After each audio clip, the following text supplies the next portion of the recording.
Hello students, मैं अतुल कुमार आप लोगों को मेरे चैनल अतुल मैथ्स में स्वागत करता हूं। तो आज हम लोग माध्यमिक शिक्षा मंडल भोपाल द्वारा जो रिवाइज्ड ब्लूप्रिंट है कक्षा 12वीं गणित का वो जारी कर दिया गया है। तो इसमें देखते हैं क्या इस वर्ष क्या किस प्रकार के प्रश्न पूछे जाएंगे, किस इकाई से कितने नंबर के प्रश्न पूछे जाएंगे, तो इसके बारे में आज देखते हैं। तो सबसे पहले बात करें पूर्णांक टोटल, ये 100 नंबर का पेपर होगा। 100 नंबर का पेपर होगा और समय 3 घंटे का होगा यहाँ पे। ठीक है, तो इकाई एक की बात करें, इकाई एक से यहाँ पे कितने इकाई एक में क्या है, संबंध एवं फलन। संबंध एवं फलन से कुल कितने 11 अंक का प्रश्न पूछा जाएगा यहाँ पे। तो संबंध एवं फलन में 2 अध्याय हैं। पहला अध्याय संबंध एवं फलन, इससे कुल 6 अंक का प्रश्न आएगा। 6 अंक के प्रश्न में 2 अंक के वस्तुनिष्ठ प्रश्न आएंगे और 4 नंबर का एक प्रश्न आएगा। अर्थात इस अध्याय में कितने प्रश्न आएंगे, कुल एक प्रश्न आएगा, वो भी 4 अंक का, और 2 वस्तुनिष्ठ प्रश्न आएंगे। फिर इसके बाद इसके अगले अध्याय में देखते हैं प्रतिलोम त्रिकोणमिति फलन। इस अध्याय में कुल 5 अंक के प्रश्न पूछे जाएंगे, जिसमें एक वस्तुनिष्ठ प्रश्न होगा और एक 4 अंक का प्रश्न होगा। ठीक है, तो इस प्रकार इस अध्याय में कुल एक प्रश्न पूछा जाएगा, वो भी 4 अंक का, और एक वस्तुनिष्ठ प्रश्न। अब इसके बाद इकाई 2 की बात करें। इकाई 2 क्या है, अपनी बीजगणित है। बीजगणित में कितने 2 अध्याय हैं। बीजगणित में 2 अध्याय हैं यहाँ पे, तो उनके बारे में चर्चा कर लेते हैं। अध्याय इसमें पहला अध्याय आव्यूह। आव्यूह से कितने अंक के प्रश्न पूछे जाएंगे, आव्यूह से कुल 12 अंक के प्रश्न पूछे जाएंगे, जहां पे एक वस्तुनिष्ठ प्रश्न होगा और एक 2 अंक का प्रश्न होगा और एक 4 अंक का प्रश्न होगा और एक 5 अंक का प्रश्न होगा। इस प्रकार इस अध्याय में कुल कितने प्रश्न आएंगे, कुल 3 प्रश्न आएंगे। ठीक है, और जो कितने कितने अंक के, 2 अंक के होगा और 4 अंक का होगा और 5 अंक का होगा, और एक क्या होगा, वस्तुनिष्ठ प्रश्न होगा। फिर इसके अगले अध्याय की बात करें सारणिक।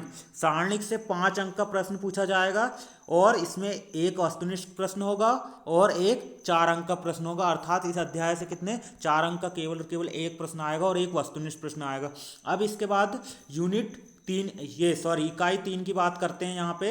इकाई 3 के अध्याय 1 में सांतत्य और अवकलनीयता। सांतत्य और अवकलनीयता से कुल 11 अंक के प्रश्न पूछे जाएंगे, जिसमें वस्तुनिष्ठ प्रश्न होगा एक और 2 अंक का एक प्रश्न होगा, 3 अंक का एक प्रश्न होगा और 5 अंक का एक प्रश्न होगा। इस प्रकार इस अध्याय से कुल 3 प्रश्न पूछे जाएंगे। यहाँ पे 3 प्रश्न पूछे जाएंगे, जिसमें 2 अंक का एक, 3 अंक का एक और 5 अंक का एक प्रश्न होगा। फिर इसके बाद अगले अध्याय की बात करें अवकलन के अनुप्रयोग। इस अध्याय से भी 11 अंक का प्रश्न पूछा जाएगा, जिसमें 5 वस्तुनिष्ठ प्रश्न होंगे और 3 अंक के 2 प्रश्न होंगे। ठीक है, इस प्रकार इस अध्याय से कितने कुल 2 प्रश्न पूछे जाएंगे, जो कितने अंक के होंगे, 3-3 अंक के होंगे। ठीक है, अब अगले अध्याय की बात करते हैं समाकलन। कौन सा अध्याय, समाकलन। समाकलन से कुल 11 अंक का प्रश्न पूछा जाएगा, जिसमें 6 वस्तुनिष्ठ प्रश्न होंगे और 2 अंक का एक प्रश्न होगा और 5 अंक का एक प्रश्न होगा। इस प्रकार इस अध्याय से कितने प्रश्न पूछे जाएंगे, 2 प्रश्न पूछे जाएंगे, एक 2 अंक का और एक 5 अंक का, और 6 कैसे प्रश्न पूछे जाएंगे, वस्तुनिष्ठ प्रश्न पूछे जाएंगे। अब समाकलन के बाद बात करते हैं समाकलन के अनुप्रयोग। समाकलन के अनुप्रयोग से 6 अंक का प्रश्न पूछा जाएगा, जिसमें एक वस्तुनिष्ठ प्रश्न होगा और एक 5 अंक का प्रश्न होगा। ठीक है, तो इस अध्याय से केवल और केवल एक प्रश्न पूछा जाएगा, वो भी 5 अंक का। अब इसके बाद बात करते हैं अगले अध्याय अवकल समीकरण। अवकल समीकरण से 8 अंक का प्रश्न पूछा जाएगा यहाँ पे, जिसमें एक वस्तुनिष्ठ प्रश्न होगा और एक 2 अंक का प्रश्न होगा और एक 5 अंक का प्रश्न होगा। इस प्रकार इस अध्याय से कुल 2 प्रश्न पूछे जाएंगे, 2 अंक का एक और 5 अंक का एक और एक वस्तुनिष्ठ प्रश्न। ठीक है, अब इकाई 4 की बात करते हैं। इकाई 4 में क्या है, सदिश तथा त्रिविमीय ज्यामिति। इस इकाई से कुल 7 अंक के प्रश्न पूछे जाएंगे। तो इसके इकाई में अध्याय 4.1 सदिश से कुल 3 अंक के प्रश्न पूछे जाएंगे, जिसमें एक वस्तुनिष्ठ प्रश्न होगा और 2 अंक का क्या होगा, एक प्रश्न होगा। इस प्रकार इस अध्याय से कितने एक प्रश्न पूछा जाएगा, वो भी 2 अंक का और एक वस्तुनिष्ठ। फिर इसी के अगले अध्याय की बात करें त्रिविमीय ज्यामिति। त्रिविमीय ज्यामिति में 4 नंबर का प्रश्न पूछा जाएगा। यहाँ पे 4 नंबर का प्रश्न पूछा जाएगा। इसमें वस्तुनिष्ठ प्रश्न कितने होंगे, एक होंगे, और 3 अंक का प्रश्न कितने होंगे, एक होंगे। इस प्रकार इस अध्याय में कितने प्रश्न पूछे जाएंगे, कुल एक, वो भी 3 अंक का। फिर 5वीं इकाई की बात कर लेते हैं रैखिक प्रोग्रामिंग। रैखिक प्रोग्रामिंग कुल 6 अंक के प्रश्न पूछे जाएंगे, जिसका अध्याय में रैखिक प्रोग्रामन अध्याय है जिसमें 6 अंक का प्रश्न पूछा जाएगा, जिसमें 2 विकल्प पूछे जाएंगे और 4 अंक का एक प्रश्न पूछा जाएगा। ठीक है, इस प्रकार कुल कितने प्रश्न आएंगे? एक प्रश्न आएगा। अगले इकाई की बात करें, इकाई 6 प्रायिकता। प्रायिकता से कुल 10 अंक का प्रश्न पूछा जाएगा यहाँ पे। तो प्रायिकता में एक ही अध्याय है, इससे 10 अंक का प्रश्न पूछा जाएगा, जिसमें 2 वस्तुनिष्ठ प्रश्न होंगे और 4 अंक के कितने प्रश्न आएंगे? 2 आएंगे। इस प्रकार इस अध्याय से 4 अंक के 2 प्रश्न आएंगे और 2 वस्तुनिष्ठ प्रश्न आएंगे। इस प्रकार कक्षा 12वीं गणित का पेपर टोटल 100 नंबर का आएगा, जहाँ पे कितने 25 अंक के वस्तुनिष्ठ प्रश्न आएंगे और 2 अंक के 5 प्रश्न आएंगे। टोटल ये 10 नंबर हो जाएंगे।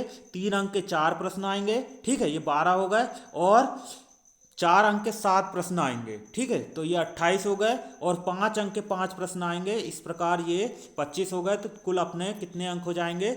टोटल 100 अंक हो जाएंगे। इसके बाद आगे देख लेते हैं और क्या कह रहा है इस ब्लूप्रिंट में। यहाँ पे कह रहा है प्रश्न क्रमांक 1 से 5 तक वस्तुनिष्ठ प्रश्न होंगे। सही विकल्प, रिक्त स्थान, सही जोड़ी, सत्य असत्य, एक वाक्य में उत्तर संबंधी प्रश्न होंगे। प्रत्येक प्रश्न के 5 अंक निर्धारित हैं। वस्तुनिष्ठ प्रश्नों को छोड़कर सभी प्रश्नों में आंतरिक विकल्प का प्रावधान होगा, मतलब सभी प्रश्न के इसमें क्या होगा? अथवा आएगा। यह विकल्प समान इकाई, उप इकाई, शेष तथा समान कठिनाई स्तर वाले होंगे। इन प्रश्नों की उत्तर सीमा निम्नानुसार होगी। जैसे देख लेते हैं, अति लघुत्तरीय प्रश्न 2 अंक के आएंगे। इसका उत्तर कितने शब्दों में देना है? लगभग 30 शब्द में। लघुत्तरीय प्रश्न ये कितने अंक के आएंगे? 3 अंक के आएंगे और इसका उत्तर कितने? लगभग 75 शब्द में देना है। दीर्घोत्तरीय की बात कर लेते हैं यहाँ पे, तो दीर्घोत्तरीय कितने? 4 अंक के आएंगे, जिनका उत्तर अपने को 120 शब्द में देना होगा। फिर अगले निबंधात्मक प्रश्न ये 5 अंक के आएंगे और इनका उत्तर कितने? लगभग 150 शब्दों में देना होगा। तो ये इस वर्ष 2020-21 में माध्यमिक शिक्षा मंडल द्वारा जारी किया गया ब्लूप्रिंट है। यदि यह क्लास आप लोगों को अच्छी लगी तो इसे लाइक और शेयर कीजिए और मेरे चैनल अतुल मैथ्स को सब्सक्राइब कीजिए। धन्यवाद।